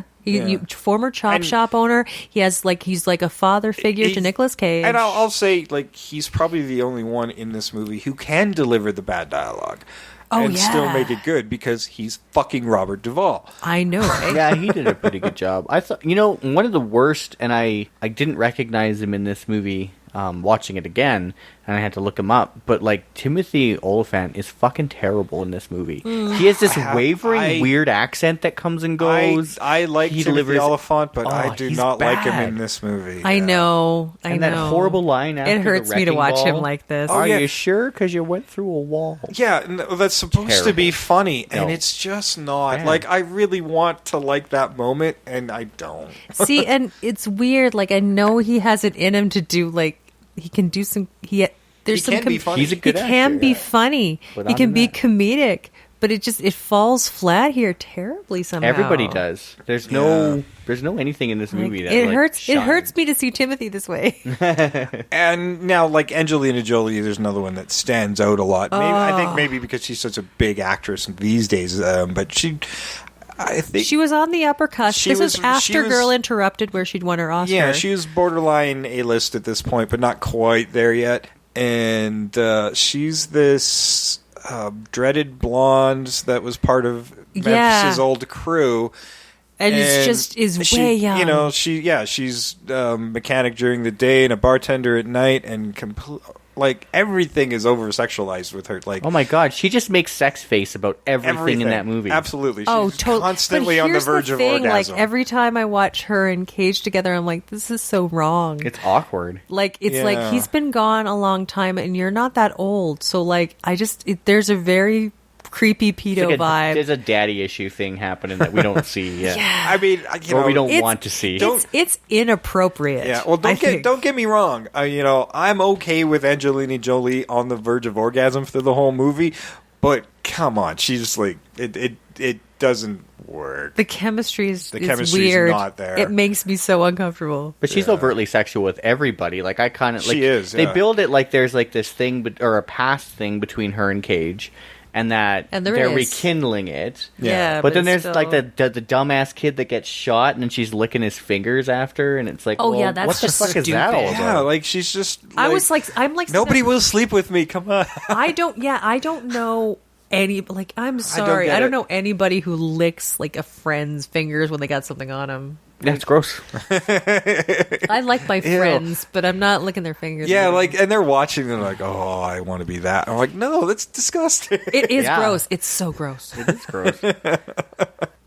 She should just be like, sorry, yeah. just the So crap we- that's in your fingernails. She should be having like horrible cold right Memphis's now. main motivation to coming back into town is to protect his brother from getting killed by Raymond Calitri unless he delivers all these vehicles. And now he's only got 2 days to do it. See, and I like 3 days. They burn up a lot of time. They have 3 days. Yeah. They have 3 days, 24 and they hours by the time scout actually start scout stealing. for 2. Yeah. Yeah. They scout for 2. But this is where we have the addition of a motivation as to why these cars have to be somewhere Yes. at a certain time and why it's very important that this has to happen. There is a Yes. greater emphasis on car theft in this one for sure. Like the Sure. first one is a chase. I like the heists. first one is a chase movie. Yeah. This movie is a heist movie. This was definitely more of a heist movie, for sure. For sure. And let's talk about the bumbling other car thief ring that keeps showing up. Oh, yeah. Right? They don't I was even have a name. supposed to get that, or I can't do his accent. You He's can't just a do, gangster urban dude. gangster. I can't do They're- urban gangster. I just can't. Yeah, they're very movie gangster. That was supposed to be my Like boost. stereotypical, Yeah, really. this should have been my job kind of thing. It's almost And- insulting. Yeah, they're so stereotyped Mm-hmm. and constantly getting in Memphis's face for the first little bit until they chase him down into this diner. Where there are cops. There Oh are no! cop- Don't forget when Vinnie they're- Jones blows their fucking car yeah. up. Oh yeah, many times that they get. Oh, this kinda is why scared they off. kind of get 'Cause they're chased that time. You know, they go from wanting to beat Memphis up and scare him out of town to wanting to kill his ass because He blew up their Vinnie, car up. Vinnie Jones joins the gang by blowing up their car. At the time, I don't know if Vinnie Jones knew that there was an issue here. He just blew up a guy's car. He's very sociopathic in I this think movie. he saw Well, every it movie. happening. Is like, oh, well, I'll just do this now. I think that's like they do the whole thing where there's a list of people we need to get a team together, and he's like on the lower He's end the of the bottom list. end, yeah. I think because they're like going, how much do we want to spend time with somebody with this much? Yeah, the psychopathic last two tendencies? was Sphinx and Sway. Yeah. Yeah. And then they cut to those two, like, Sphinx is a mortician or something. Yeah, he's a so they mortician. switched to Yeah. the two, like, bumbly guys. And I hadn't seen this movie since, like, the theatrical run. And I was like, is that the guys? Like, they're too Yeah, comedic. I And then he's, didn't- like, eating a sandwich and puts it on the dead body. And it's, like, the one time you chuckle. But, Yeah. He's the only guy who, like, acts with conviction. I He just has to maintain that intensity all the time. He just Let has it to be an be that's just intense, his like, face. psycho. Yeah. His face is permanently really intense. Yeah, the phone call with the guy Yeah. who doesn't talk. Yeah. Press a button. Press a button if it's you. Yeah. Yeah, those guys were ridiculous. And then, And yeah, those scenes work. The They diner work one was really like well. the most hilarious thing, and like talk about overselling it with Cage at the window. Cop car. Shut It's up. like, as long as I'm in here. And I'm like going, I'm sorry, if I was in a diner and I was yelling that as long as I'm in here with the cops, you can't get me, I'm pretty sure the cops would be asking, hey, so I couldn't help but overhear that you're never- having some sort of problem. Yeah, no kidding. How may I assist you? And this is after like a 15 or 16 block chase over fences. Yeah. Where they like Yeah. they're like stormtroopers. They couldn't shoot the broadside of anything Oh, no. with a shotgun, and they're missing. And like, yeah, It's like watching a G.I. Joe they cartoon. shoot a chicken. They see They the do shoot a chicken chicken. gets They blowed vaporize up. a chicken. Yeah, chicken gets blowed up. It's like the only fatality in this. But, you movie. know, the stuff with the gangsters is always kind of funny because blow up the car, they attach that tow truck that tow truck thing is hilarious. to their axle, and of Pull course the car that's in. what gets the cops' attention. Yeah. It's like one of those Christmas crackers, hey? Yeah. Yeah. Like they pulled both ends and gangsters with guns popped out. Merry Christmas. Yeah. Is it just me or did that like pull off really easy? Really easy, like butter. Like, that's not a very good vehicle, guys. No. Well, you know what? I think it was the same Cadillac from the first Probably. version, and it was just what was left. Yeah, it was a Cadillac. That's right. It was a Cadillac. You notice how the cop had a Beamer? The unmarked car was a BMW? Yeah. yeah. Actually, the cop cars were pretty nice. Yeah. Oh, every car in this movie was pretty nice. Yeah. Yeah, comparatively. way over the top. It wasn't like a mixed bag of like just weird shit. It was like super high end. Yeah, it's Which like a also- Transformers movie trying to sell you cars. Which right? also makes sense when you're talking about like how important theft ring. a car theft ring. They're looking for high end cars. Yeah. That's what's going to And happen. in this one, you buy it. Like, you know, they're okay. Yeah, and the other one, they're stealing limos, but there's some weird ass cars. I'm like, well, why would anybody want that? Like the Like the big rig. big rig. And you know, Well, these this cars, one they had you the, understand why they want these cars. Well, The actually, big SUVs. the SUVs, the Humvee. I don't understand why, but You know, the Humvee but that looked was new at the time. Yeah, they would have been Oh, new. true. But it also looked a lot And like they're that expensive vehicles. that Baja truck. Yes, Right? It I was bet very, you, very similar. I bet you it was Yeah, a nod to the probably. Baja. Yeah, I felt it was. Yeah. So With a snake in the back seat, which was a nod to the tiger in the back seat. Yeah, but that's a weird nod. I thought that too. I thought that too. Like, well, maybe we should do the tiger, but we should make this scene our own. And that's the stealing that in the parking garage. And they're coming down, and it freaks them Yeah. out. And of course, that gets the cops' attention. Then they just blah, blah, toss blah. a snake on top of that cop car. I'm like, you don't just throw a snake. The poor snake. Who throws a snake? Yeah.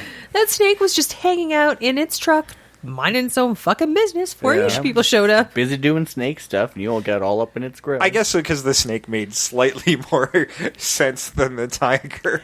I don't know why the snake's just crawling around in the back of the car, because I mean, when you have it in something, but whatever. and the license plate was snake. With snake, yeah. The snake. Like, oh my god, it made a slightly more sense than the other one, and I very like. And to be small fair, hair. if it's like a warm vehicle, a snake will like that a lot better than a tiger. Oh, true. Yeah. It's a Less reptile. issues. Yeah, like Although I, they didn't steal any if- cars in if you broad lock- daylight in yeah, this one if like you they were lock a doing in snake the in original. there- Oh no, they were just hopping in cars left, right, and center. It was crazy. Busy roads. There was, well, the one we didn't actually talk about, the one night scene in that movie, So dark. they didn't have a single light that on that. Oh, yeah, I So remember all you that. see are headlights and taillights bobbing around, and whatever street lamps are there, occasionally lighting the scene. and you could kind of hear a bit of a screech. Like I was just listening audio wise. Whatever they were doing was completely wasted because you couldn't see a fucking thing. Oh, but then there's like in this one, this is the other thing that I kept noticing throughout the whole remake is there's a lot of light in this one. Like every time they're in a car, like they are uplit. That dashboard's at freaking 10.5, 20. Like that, they have like, it sounds like they have like 5 interior lights on. That's how much it feels like. Yeah. Everything is very bright in that movie, and it has that kind of like you were saying, Like when they're earlier, that, hiding like, and turn off the sheen, lights. right? Yeah. Like, And when they're hiding and turning off the lights, I'm like going, that's great, but the lights within the cab of your car would notify anybody on the street. and why was there such? And it must have just been new or a sponsor, but like they were really had a hard on for those 3 Mercedes. Hey, it's got laser cut keys. Ooh, let's talk Yeah. about this. For It should be 20 minutes of the unstealable. movie. Yeah, they do, and I'm not really It a might car have been guy, their but product I placement. think maybe the laser cut keys was something new at 2000, It was new. 15 years ago. Yeah, laser cut Yeah. was So- anything laser was Switchblade key. Oh, well, you use the word laser, and it's got to be expensive. yeah, Yeah, laser fancy. cut keys. Doesn't that laser sound cut impressive? But those were like some of the last cars to steal. Was laser cut key. Yeah. Mercedes, Well, and they were like generic. Which sedans. leads to more cartoon scenes, Yeah, Like, lots. The keys were compromised because the cops got to the guys of the guy they bought guy at the the keys off dealership. at the dealership. So they got to him, and they had all those vehicles staked out, but they kind of figured it out just in the nick of time. And The Nick Cage of time. Nick Cage of time. Oh, That was. Yeah, That was good. I didn't plan that. the Nick I Cage wish of I time. had. I wish I had. So they had still had the keys from the first boost that Cage wasn't around for, and that were all on impound. Yeah. Which also leads to another ridiculous scene. The several ridiculous scenes to get these cars, because the dog eats the keys, and And then they got to to make the dog poop. Oh, yeah, and then there's like Oh, and then you have like a third gang. third Yeah, gang, yeah, a the third gang. Spanish gang. Yeah. like, hey, what are you like- guys doing in our hood? Yep. Oh God! And so, who gets the jollies by rolling Who around the dog poop? All right, Yeah, we're he getting said out of poop, here. too. The one I watched, because I watched it the second time on YouTube, and mine was edited. I don't know if it was like they didn't swear in the original. Do you remember? They swear? in It's yours? pretty clean. Also, the It's one I watched had a fairly runtime clean, of 2.5 hours. Just throwing that out there. That seems kind of long, but actually it is over a 2-hour movie, so It's long. yeah. It was very, very long. And car chase with Eleanor when we finally get to her, and like a way nicer car, beautiful car. Oh, yeah. But like I think I timed it at like 12 minutes. the Shelby's beautiful. They didn't want to risk damaging it. That's why they didn't That's do a the sweet scenes, right? ride. Oh, but what winds up happening to that poor Shelby? Well, and they say too that they built 7 Eleanors. 5 were like wrecked in the movie, and then Nick Cage and Jerry Bruckheimer each took one of the last two, and Nick Cage drives his, and Jerry Bruckheimer's afraid of it and won't drive it. Oh, fair enough. But Well, that's pointless. Yeah, sell it. when they're in the drainage thing, that's in all those Yeah. lower states movies, Yeah. like Terminator and stuff. When he's burning in there, what do they clock Or him at? Grease Like 190 too. miles an hour when he hits the Yeah. NOS, and the helicopter can't keep up, and he's like, "It's not an Apache." That's good. Yeah. I loved the car chase You scene. just go higher. That's what I kept thinking. I'm like, if you fuck. go higher. You don't know. It's not You can outrunning see the helicopter. farther. Just go up. Yeah, what was his plan? He was like trying to hit it with the legs of the helicopter. I don't. Didn't I make don't know. He's get only that. supposed to maintain a visual. That is Yeah. his entire job. Yeah. What the fuck, guys? Now in the original car chase, it's almost all wide shot. Like you're watching the car do the car stunts, and that's like Yeah. pretty much the whole 40 And all the minutes. cars around it. And all the wiping cars out. around it. But in this movie, and probably because of they didn't want to damage the car or budget or whatever, they do a lot of interior shots. Oh, look at lots Like of a cuts. lot of Well, you got cuts. to cut back to because you almost never see the driver in the original film. Never. And in Yeah. this one you do a lot. But one of You the gotta things show the intensity of his driving. Oh, Sure. then the driving, then the intensity of the driving. yeah. and Nicolas then the Cage's driving. fucking face never changes that whole movie, so like whatever. He's got the same dumb look when he's driving around a corner at 90 miles an hour. But I really liked, and I remembered this from the theater when I saw it, and I really liked it, was him working the clutch, and like they would cut and show him like shifting and Yeah, like they do driving feed the car. shots. Yeah. And I just thought that was really cool, and a lot of car movies don't do that. Yeah. And it was just neat. So it's like, oh, this guy has some skill doing this. And I heard too that Nick Cage did a lot of the stunt driving. Oh yeah, he Oh, that's did. cool. I He didn't was know that. heavily trained in a lot of the stunt driving. Yeah. They that's trained cool. everybody, but He they really took to it. He one. enjoyed it. Yeah, he I still think races, still actually. does it as a hobby. Yep. And hasn't crashed near as much as Halicki did. No. Oh, no. I think Halicki made a career of crashing, but I think he did. now he does. I don't know. this- He crashed a lot, which leads me to wonder, how good was he? Well, he's financing his own movie. when so when the whatever. crew when the crew's was he all really good set at to it? go, when the crew's all set to go in this movie, there's a bit of a ritual that he does, which I think is hilarious. It is painful to watch. And I is am going to hilarious to inflict it watch. on you one I will fight you on more that. time. So here it is. I am a bad man.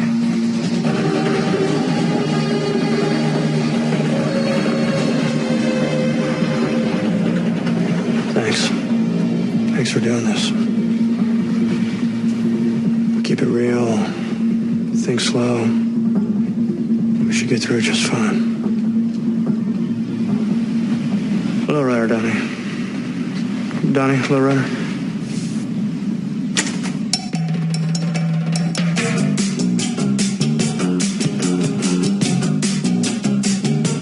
All my friends know the lowrider.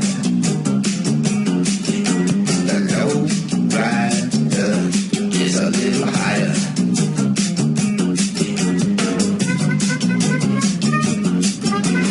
Okay, let's ride. Okay, let's ride. Now, Lowrider, if you're going to use something for a theft mantra, Lowrider is the way to go. For sure. But this scene, actually, it's so ridiculous that I like it. Oh, it's hilarious. I love it. It's Jolie's so got bad. her orgasm face going. She's just like, I'm sitting on that speaker just right. Yeah, totally. And all the young guys are like, the fuck? What the fuck is this Yeah. song? And Cage And Duvall's just like, go with it. Go with it. Guys, just shut up and it's fine. we'll post a animated GIF or however you say that on the internets of what he does in that scene when we post this. We should do that. We'll put it in the comments. We could do that. I think I'll just link it to the YouTube scene directly. Yeah, you should. I'll put the link in the descriptions to this YouTube piece. Because it's painful. Everything. That was one of my only notes in this movie was that every scene was incredibly awkward to watch. Like it was I love hard. this scene. It I was was so like stupid. For a couple minutes, I it's was sitting with enjoyably my bad. eyes I love closed, it. and my wife was like, "Are you all right?" I'm like, "I just can't watch this anymore." Oh man. But here's the thing: watching this is less arduous of a task than watching the previous one. I'm inclined to disagree. I can't watch any of the people until it gets to car chase in the first one. I found it unwatchable. I do own this movie. I like them both for equally similar reasons. The 74 is unwatchable in dialogue. It is, yeah. It's hard to watch, except that chase scene makes it all worthwhile. And that's the only reason to watch it. And then the umbrella lady. Yeah. This one, I mean, I like the parts of the whole. They don't always work. Oh no, they often don't work, but. You know, you can recognize the stuff. And I like the chase sequences in this one as well. They're just not nearly as long, but they're more unique. They're going for something a little more entertaining stunts. It looks, you know, crowded city stuff. The bridge stuff is pretty neat. Of course, they have to have another epic jump in there. Oh, yeah. And it is terrible. Well, it's not age well. Well, no, it doesn't age as well, and it's completely... It's CG assisted. Yeah, it's CG assisted and super choreographed, and that's unfortunate now when you get these car movies. There's not a lot of practical stuff anymore, and you can see it on the screen at the end of the day. And that Eleanor survived that impact a lot better than the real Eleanor. Oh, yeah. The 73 Eleanor was like, fuck, Oh, It was yeah. fucked, and that, I mean, that... Well, it Fenders hit hanging solidly it made hit cars. less light poles this time round. True. I think the Yeah. only damage to that car pre-jump was he nicked a mirror. Yeah, he Yeah, nicked the he- mirror. Yeah, no, that car didn't he really yanked the mirror suffer off. any Yeah, damage. It like wasn't rookie hit by mistake. anything. It was unscathed until that jump. And, Yeah, pretty much. Yeah, and then things start going to shit after that. But there He was starts less to hitting hit. stuff. Like, he was kind of like, drove backwards for a Yeah. while and like turned. But that's not the denouement of the film anymore. That's just there's your chase sequence, but now you have to have the showdown. Yeah, it with was the so villain, played down. right? Like, I think I clocked it at 12 minutes Yeah. from 40, and like way less. I could just see you there with the stopwatch. Yeah, I stopwatch. I was like, this isn't 40 minutes. This is bullshit. Well, I think what they did in this one too is they dedicated more time to the actual stealing of all the other cars. Totally. Whereas the other film, it's sort of like you'll kind of Didn't. see flashes of it, and that's it. Yeah, you had a theft montage for 10 minutes in the original, and it's like, okay. Yeah, and this one, like, you have like a good solid 20 minutes of you can watch them going in and getting stuff. Totally. One of the things that they expand on in this new one, or no, they do it better in the original, sorry, is that, we have to steal Eleanor like 3 or 4 times because it's like a cursed car, right? Mm-hmm. So it's like they're constantly trying to steal the same 73 Mustang, which apparently everybody fucking owns in 1974. Where now we get to the Shelby GT, and it's like one of a kind, literally one of a kind, built for that movie. And they just like, in passing, go, oh, he's got some history. The ends. And then he's like, oh, he gets in the car and in Nick Cage style oversells, well, we got history. And like, they never like give any reason why that car is like such the white whale for him. Mm-hmm. Where like in the original it was They like, show yeah, you. we get it, right? Yeah. Like, because you can't get one. That history happens as dialogue. And that's about And like barely. it. Barely. It's the It's writer weird, trick but to get you by. How would you do that? Like, how would you show that? Flashback in the open. Well, no, I think Something. it's not as maybe not as satisfying, but it's a clever way to say, yeah, okay, he's tried and failed to steal this car before. It's just a quick way to get around it in the dialogue, and Like, I mean, that's fine. That's a good writer trick. It's actually one of the better pieces of dialogue because it gets you to the point where you need to be. Well, and when he's talking to the detective about it, the detective does taunt him about Eleanor. Yeah, the detective knows, and yeah, they definitely have a lot more history than the police in the original, like, are just kind of there. Oh, sure, there, yeah. right? He's that Halicki's character never actually got caught, so the police aren't aware of him. But Nick Cage got close to getting caught by these guys. And it was Well, the always one guy. and was on their radar. Yeah. That's what these guys do. Yeah, it was, they say car theft went down like 47% Maybe this when he left. movie Yeah. takes place after the 74 movie, and that's why he's got the history. HB Halicki knocks up Pumpkin, and it's Memphis his kid. is actually Halicki's character, and it's a sequel. I'm just spinning it like Evil Dead, like last week.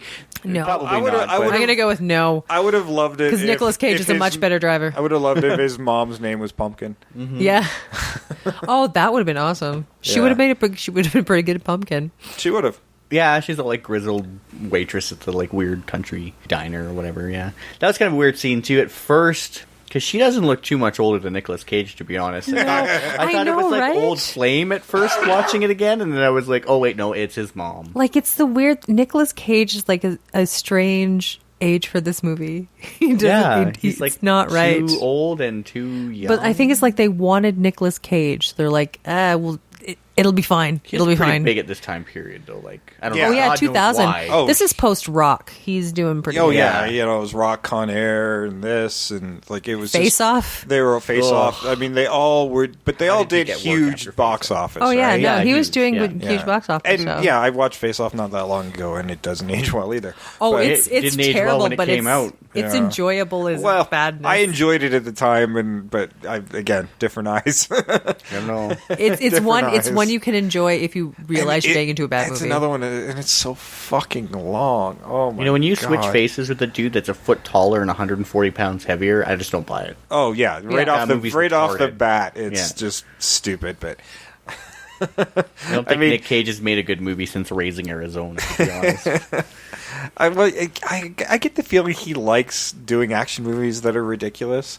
Like Con Air is ridiculous, and that's why I love Con Air. Is because it's so ridiculous. It's like this movie though, where it's like supporting cast, Yeah. is strong, so it like overshadows Nicolas Cage's inability Yeah. to be an actor. Yeah, I mean But everybody's they got don't shine in this movie. They're not big characters, but the characters are entertaining. Like his crew are for the most part entertaining. They're more colorful. They're more memorable than the crew in the original. For sure. Yeah. Oh, They're all throwaway like 70s guys. yeah, I couldn't even tell you what any of them. Yeah, looked I don't. like. I couldn't remember. I can't Well, there remember their was cast black names. guy, the brother, Mustache Black guy, brother, guy. mustache, and obligatory and chick. Pumpkin. Yeah. Only I remember because her name is just fucking Pumpkin.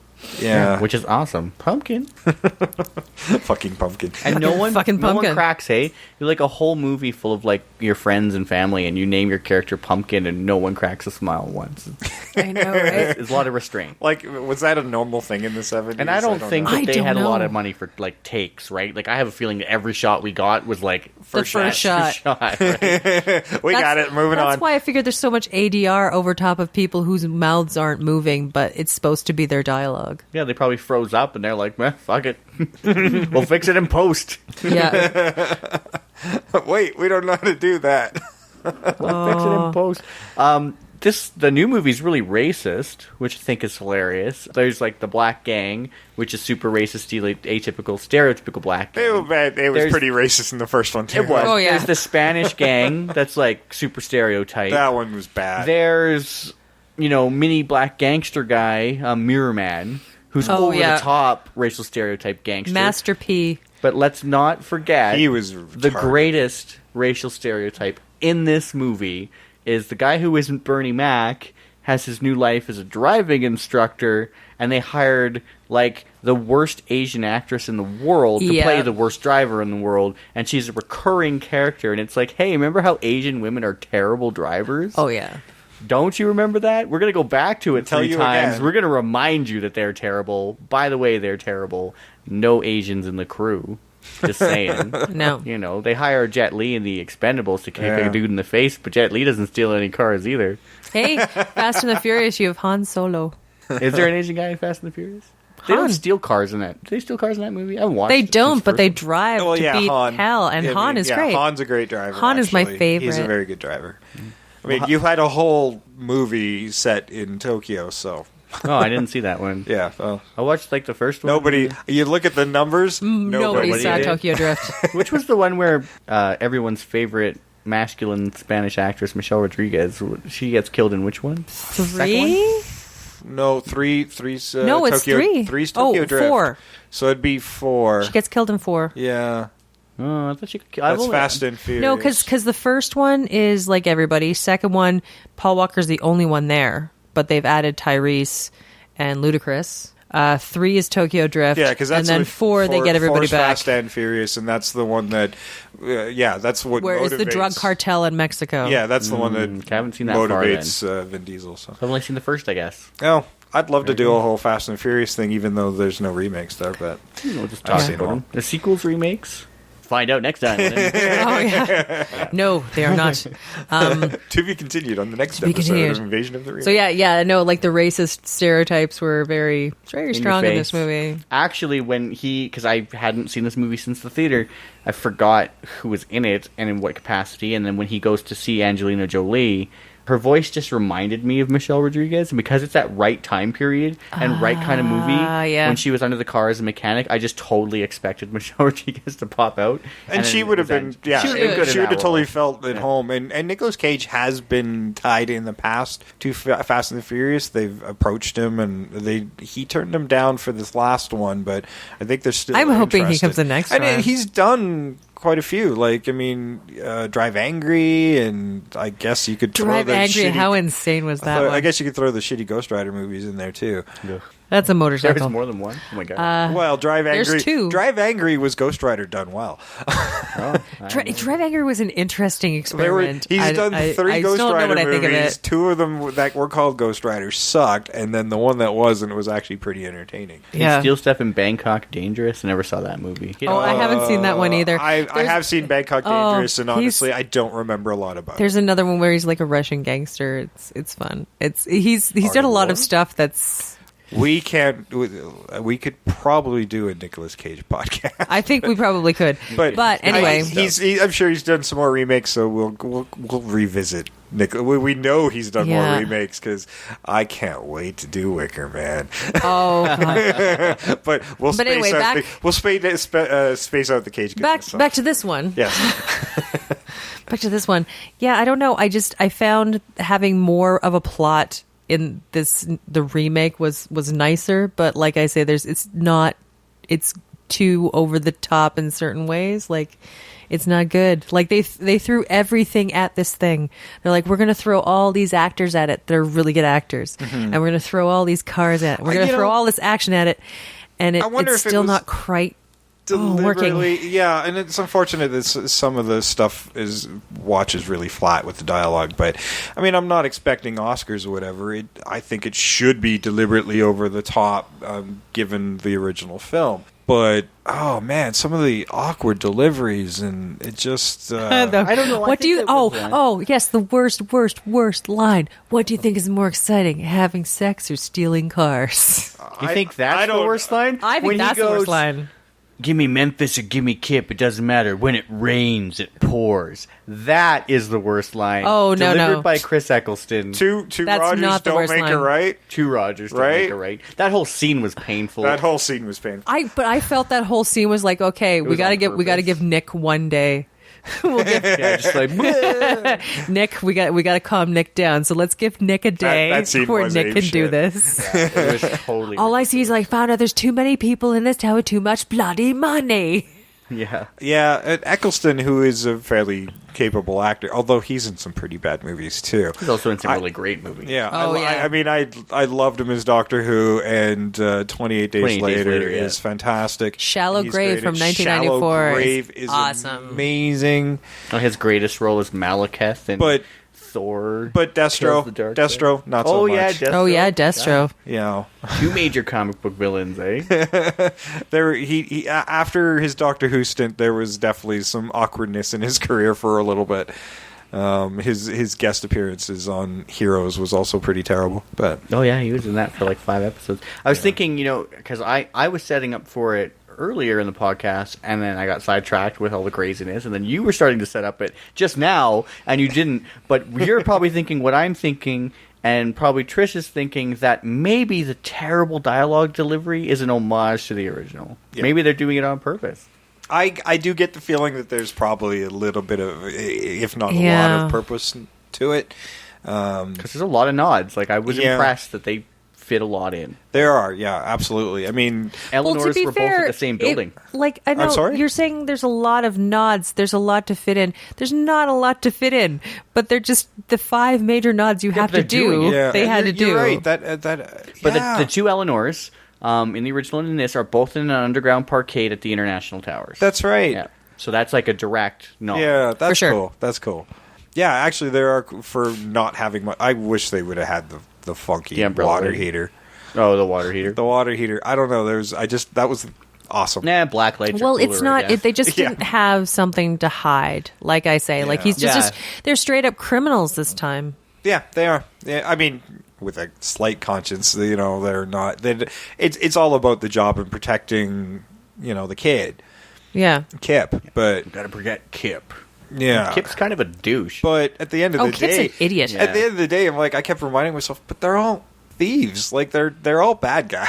Oh, It's yeah. not like they're moral either. No, there's always that like thieves code thing, right? He has that in Things to Do in Denver. Yeah, Andy Garcia tries to save everybody. They right? they are. A lot of them had left the life and were trying to go straight, so they were, and maybe that's the tragedy of it. They being drawn back in for honorable reasons. It's like The Godfather. Yeah, but I mean, Yeah. it's being drawn back in because somebody's an idiot. Yeah. Like that to me would be like, I left this life behind and I have to come back for this shit. I would be pissed. Yeah, like I left this life so you wouldn't get into this life. Yeah, he left so you wouldn't do this. Now you're doing this and you're in deep shit. Now he's in deep shit. Now I'm pissed at you. Like nobody didn't beat the crap out of Kip by the end boggles my mind. I don't know. I would have left him in the fucking car crusher. Yeah, that was a good scene. No, Except for the fact I that would've- he's Giovanni Ribisi and he's awesome. If at the end of it is like when we saved his ass, he'd be like, okay, now that we're done and that guy's dead and he's not going to kill you anymore, now I'm going to fucking kill you. Yeah, and that terribly I've awkward earned the scene. goddamn right. There aren't a lot of non-awkward scenes. Which one are you referring to, No, Tim? I was thinking of like Chris Eccleston's death in that stupid shootout. The Die Hard death. The Die Hard death. The obligatory shootout, and then Nicolas Cage's flying fucking Bruce Lee kick to the face or whatever he does. And then he just has like that eye contact, like slow nod between him and the guy, and then like everything's fine. Like, it's really dumb. Everything about this movie is dumb. Maybe it's on purpose. I don't know. I don't know. But the one thing that isn't dumb about this movie, the soundtrack is Awesome. fucking amazing. Did you do your car research like we discussed? Did you find out the 1974 cost of the cars compared to this movie? Oh, no, I didn't. So the thing of that, because I had it on my mind when I was watching it, because you had talked about it. So in the original movie, 48 cars, $400,000, 1974, advanced to $200,000. Right? Okay. To get the job done, and then, presumably they deliver the car, or he just keeps driving Eleanor. Who the fuck knows, right? In this movie, 50 cars, total of $200,000. So they're actually stealing more cars for less money in the remake. Yes. And that's ridiculous. And by 74 standards, I'm like, wow. That's a lot of money. These are doing this for very much money. Yeah. They bid on the job way too low. That's why they got it. Yeah, that's right. Yeah. That's why the space shuttles always blow But up. there was a bunch of Goes to kids lowest trying to See, that's why the other impress gang the shouldn't have boss. been upset. Is like going, sorry, but we bid lower. You should have gone over your submission for this particular contract. That's not a lot of money per car. No, Like, not at all. You think Not some at of all. those Rolls Royces For are such a probably high-risk job. $200,000 or $300,000 cars, and you're Ferraris? $5,000. yeah. All the Ferraris, yeah. The Ferraris themselves are a lot. And what, they had six or seven Ferraris, I think, something like that. For sure. Yeah. Yeah, that's not much money. No, so like the motivation, just in my mind, wasn't there at all. Yeah. Yeah, and like you look at how many people are in the crew, it's $200,000, getting like And like did 40 grand. Did Buddy like not maybe? deliver any cars the first round? Because I'm thinking like he doubled up on a couple. Oh no, he didn't Oh, no, 'cause because they all got they were impounded. impounded. They all got impounded. But that's what right. happened was they stole 3 from the impound lot, so those were stolen twice. Stolen twice. Okay. So 3 that he stole prior actually ended up being in the actual final order. Because a Mercedes sedan, I guess, is a pretty rare thing in 2000. Yeah. You live in this city, you can't trip over one. But Yeah, see that's the weird thing too, where it's kind of like they all got impounded. Like why the impound wasn't a larger role? Because like if you're looking for a rare car and there only might be one in the city, you have to go to the impound lot. That could have been a whole thing. well, it was, Yeah. and it was really painful to watch when. Uncle Gangster there, whatever that guy, Mirror Man, is doing his stupid. Like, look at the what doll. was that? What was Yeah. that? Where'd that doll come from? Look at the doll. It's like, and the guy's Bim, like, bim, bim. He's like, this I'm a guy's pimp. special in Oh, a weird God, way. It was awful. terrible. I mean, he was awful every time he was on screen. It was Yeah, just like, he only did oh, 3 what movies are you- because he's terrible. Oh, God. Yeah. Such a horrible stereotype. See, I didn't enjoy him, and like I found the stupid character who stole the heroin car was more enjoyable than Oh, that Mirror guy Man. was so dumb. Oh, he was an idiot, but I still found him more enjoyable. I actually have seen him in some half decent Well, in movies, but Gregor- he does play more. He's in a lot of Greg Araki movies, I think, too. Yeah. I thought that he was like the snitch guy, but he shaved his beard because he kind of looked the same. I don't know. Yeah. The snitch guy that they rough up like twice. He knows like everything about the car theft ring for some reason.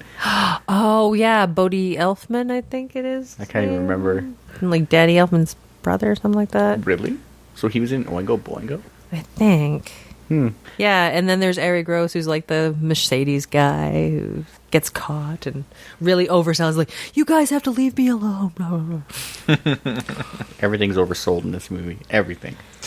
Yeah, for sure. Yeah. So, I don't know. I can enjoy a bad Nick Cage. I just can. I love the lack of cell phones. That's like interesting to see. They were using walkie-talkies. yeah. Well, it was if you look back 2000, North America still wasn't huge. Like, I didn't get my first cell phone until I went to the UK in like 2002. I think that was just when I was getting my first cell phone. I got mine in 2001, I think. Yeah, right around begrudgingly. then. Yeah, yeah, exactly. Begrudgingly for me as well. Motorola Razor, as I remember, was my first cell phone. Mine was a Sanyo. It was actually quite good, but it was a mini version of a brick phone. Everybody kept making fun of me for having this large phone, even though it wasn't really large, because anybody's flip phone that flipped out was actually bigger than my phone. Mine just was Yours that just size. was that one size all the time. All the time. And so everybody kept making fun of my damn phone. And then finally it kind of bought the farm, battery wouldn't stay in and all that stuff. So I bought the smallest flip phone I could find. And then all the phones started fucking getting big again. Yeah. And everybody's like, Well, oh, look at your little cute everybody little flip discovered phone. that you could get porn on your phone, right? So we had this period of time, like 4 or 5 years, where phones were getting smaller and smaller and smaller, and then someone was like, hey, wait a minute.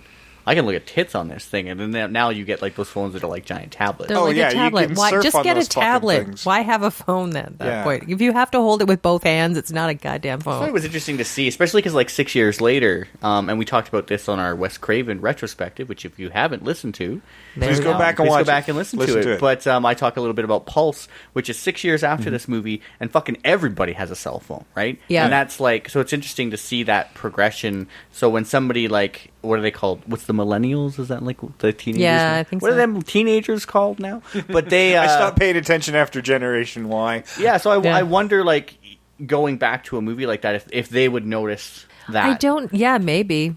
Like, They might we- be like, why don't they have cell phones? Yeah, we like, have a couple more calls the to make. saturation and it's like for saturation for cell phones was really quickly. Yeah, like it it kind seems of in a like couple of years, it really did come full circle. But that I think somebody had mentioned that. I can't remember some other podcast. They're talking about like Fast and the Furious. They're like, why are they using walkie talkies? They could have like earpieces and cell phones. Bluetooth. What about hands free? Well, the cell phones are everywhere now because the reptile government can monitor us or whatever the hell. I don't know. If any of our listeners are conspiracy theorists, Ooh, Bill C-51, everybody. please explain to us why. 'Cause I don't get it. But. Well, your location is still on, And even you when can you think you tell turn it us off. why on Twitter at Invasion Remake, Invasion the Remake at Gmail, and of course Invasion the Remake on Facebook. Yep. Tell us about the lizards. Yeah, Please, tell us about the please, lizard God, people. please, for the love of God, tell us about the lizards. The lizard's stuck in the Jeep that you're boosting. Yeah. Okay, well, you guys got anything else to say about these movies? I mean, I had a blast doing this one, honestly. It was goofy fun. Yeah, it's definitely out of my regular film watching zone for sure. Between the two of them, I really, really enjoyed the first one. I would probably go back and watch that before the Nick Cage one, only because, like I said before, I really appreciate the effort and determination and fucking craziness that went into making it. And knowing that now, to watch it again with all its weird disconnect, it just makes it so much more enjoyable because you know that it was this labor of love and just insane gonzo filmmaking. I don't think I can't think of a movie that is made that way that has been put together so well. And if Okay, anybody can, sorry. I know of one that was done that way that's put together really badly. Yeah. No, but it worked, and it was an entertaining movie. At the end of the day, that movie, I was thoroughly entertained by it, probably by some unintentional filmmaking, but, it's badly cut, badly acted. But ADR to fucking death. and cut really strangely, ADR to death. There's a lot that's just fucked with this movie. And it all comes together in this goofy fun. Like, in all its badness, it's still enjoyable. Like, I could probably watch that 40-minute chase sequence again. I don't know about the first part, but I could definitely I could definitely watch that last half over again. Oh yeah, I could just watch the chase scene. I'd be perfectly content with that. I don't even want to know why he's in the car. I don't even want to know if it's stolen. I just love that chase scene. That's all I need to know. Not that there's much else in there, but yeah, I really enjoyed that first movie. I hadn't seen it before. I'd actually gone in 60 seconds quite a few times. Yeah. So I enjoy it mostly, but for the most part, the dialogue is really flat, and it the more I see it now with different eyes, the less the less entertaining it actually is. Yeah, and actors you now appreciate, and you're like, oh man, I guess we all had to take something to get there. But I see it. I like watching it if I can pick out certain people in Gone in 60 Seconds. I really enjoy it. Like the guy who plays Atlee, I love him in anything he's in. Mm-hmm. He's great. Duvall, fantastic. Mm-hmm. Frances Fisher, who has a very tiny part as Duvall's girlfriend, also very good. I like little bits and pieces of it. She does. She says hello and a couple other things, but she fucking nails those lines. I liked Angelina Jolie because every time she was on screen, I thought we were going to go have a porn moment. Yeah. See, I didn't. It's a gusher. Every time it was just that really bad opening scene before they start fucking for 30 minutes. Yeah, but to see if in a master class in why chemistry is so important for your two leads, this is what that is. Yeah, no, because watching Nicolas Cage, it had and those Angelina awkward Jolie, kind of setups. It's just you're going, oops, oh, I dropped my wrench. Yeah. Well, not even that. I'm watching them touch each other, and I'm like, I feel uncomfortable right now. This car's full of drugs. Yeah, you like business in the trunk, do you? Yeah, it's just not. Oh, they stole that car from Bill Cosby. Come on too now. soon. Oh, Too soon. He's still alive. Well, no, the car was conscious at the time. Yes, it was. Ooh, kidoki. We might get letters on yeah, that. we'll get letters on that. That was awesome. Trust me, Cosby's a dirtbag, I'll say it. Well, yeah, he's got just as many complaints as cars they stole. Yep.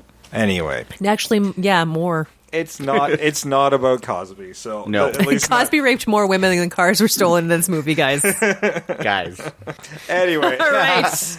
On that note, I think we've said what we can say about this. So, thanks for joining us. And I'm Jason. I'm Jeff. I'm Trish.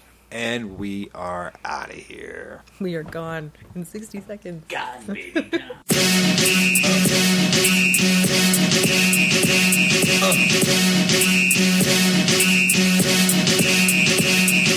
Y'all gon' make me lose my mind. Up in here, up in here.